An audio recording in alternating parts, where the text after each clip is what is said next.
I'm John Backer from American Imports, American Automotive Australia. We're here today in the workshop with an interesting car that's just come in for some work to be done. It came in with an issue with stability control light on, which obviously affects the way the car handles and also the safety part of the vehicle. We've managed to sort it.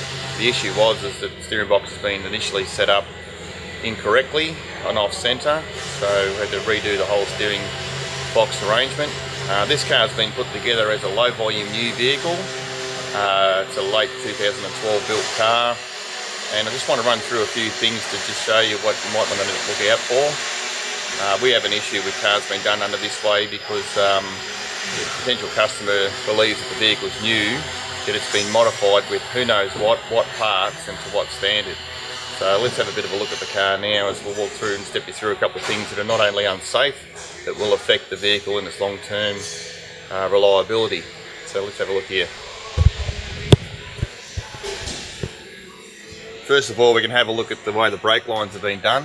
They're actually rubbing together.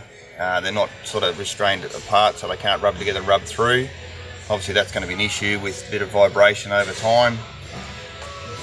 Zoom back again, look at the other side here, the way they've done the intake tube here. Not only is it hard up against the brake reservoir, it's taped up, so I'm wondering how long that'll last under boost, as this is a turbo diesel. Move across here a bit further and you can see high electrical cables again rubbing against the master cylinder, so with a bit of time no doubt that'll rub through and lose all your brake fluid. They're just a couple of obvious things. We also found that the steering box bolts were loose and we were doubtful whether it had crush tubes in the chassis, but as it turns out it has, but of a very light material. We'll move along the side here. Just some of the things that could possibly give trouble in time. Items like this just loose on the car, rattling around. I don't know how long that'll last. Move through to the interior of the vehicle and we can see that this actual dashboard has been put together. It's the original dash, plastic dash, been cut and shut, and then vinyl skinned overwards to hide all the cutting. It's a combination of fiberglass and plastic. Now things like items like this that just are going to fall off with time or rattle. Notice why did they put these clips together? A couple of zip ties holding things together. It's quite amazing. And you know, if I was buying this car as a brand new vehicle, I'd obviously be very disappointed in the quality, the fit, the workmanship. You move through, you can see like the switch panels and things are all starting to crack apart already. Have a look at this. This is amazing. The dash is actually in two pieces and it's just sitting together like that. I mean, that is the airbag there, and I'm not sure when that actually, if that had to deploy, you'd probably take all the dash with it, or you'll probably wear it in the face. Fitting like, you know, the glove box, how that fits together. You know, you can see the gaps on it.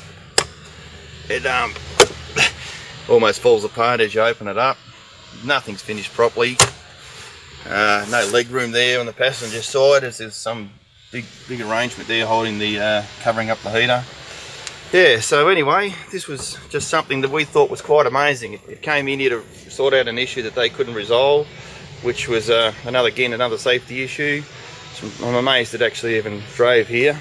And this is why we get very disappointed when we see this sort of stuff, as you know,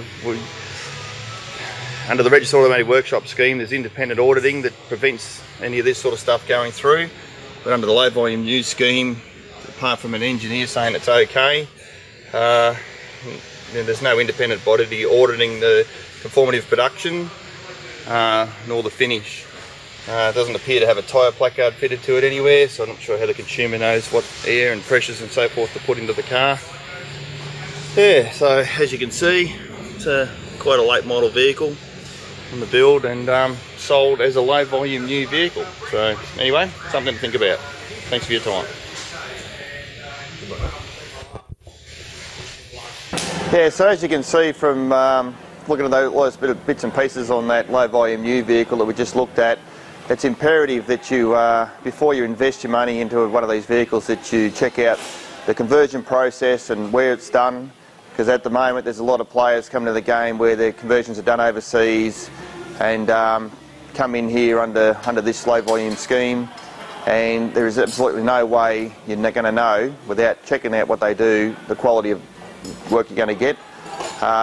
the longevity of the vehicle, whether it's going to last or even whether it'll even meet compliance here. So do yourself a favour before you invest a lot of money and send it overseas where you've got no recall whatsoever. Make sure you check out their processes and what they do, and by all means you're more than welcome to come here at any time and we'll show you what we do and how we do it and why it's a good idea to keep your money in Australia. Thanks again.